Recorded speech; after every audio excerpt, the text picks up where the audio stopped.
ఓవైపు వేడి వాతావరణం, మరోవైపు చిరుజల్లులు. ఇలా జగిత్యాల జిల్లాలో భిన్నమైన పరిస్థితుల కారణంగా తీవ్ర జ్వరాలు ప్రబలుతున్నాయి. చిన్నారులతో పాటు వృద్ధులు అనారోగ్యాల బారిన పడుతూ పెద్ద సంఖ్యలో ఆసుపత్రుల్లో చికిత్స పొందుతున్నారు. జగిత్యాల గ్రామీణ మండలం పోరండ్లలో విషజ్వరంతో 2 చిన్నారులు మృతి చెందడంతో అధికారులు ప్రత్యేక దృష్టి సారిస్తున్నారు.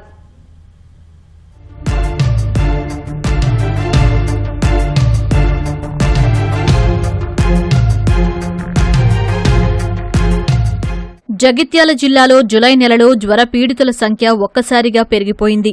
వైద్య ఆరోగ్య శాఖ అధికారుల లెక్కల ప్రకారం జిల్లాలోని ప్రభుత్వ ఆసుపత్రులు, ఆరోగ్య కేంద్రాల్లో 3,399 మంది జ్వర బాధితులు చికిత్స పొందుతున్నారు.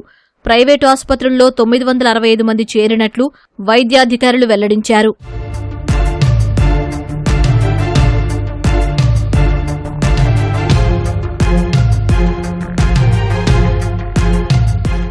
జగిత్యాల గ్రామీణ మండలం పొరండ్లలో అరుణ్ తేజ, హరిస్మిత అనే 6 ఏళ్ల పిల్లలు జ్వరంతో చికిత్స పొందుతూ మృతి చెందారు.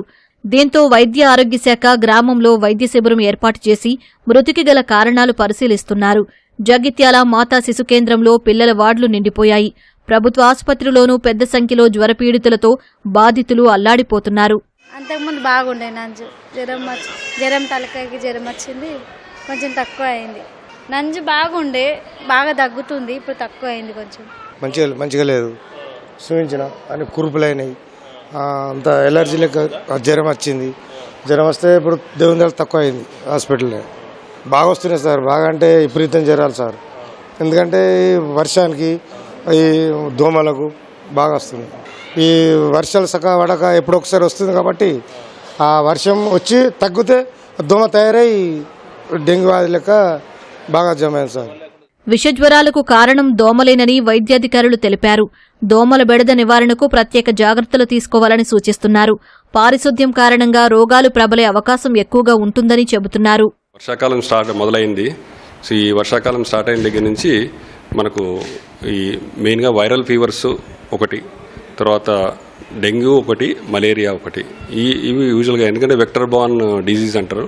దోమలు అవి ఎక్కువ ఉంటాయి కాబట్టి ఈ సీజన్లో అవి కూడా వాటి నుంచి కూడా కాపాడుకోవాల్సి వస్తుంది.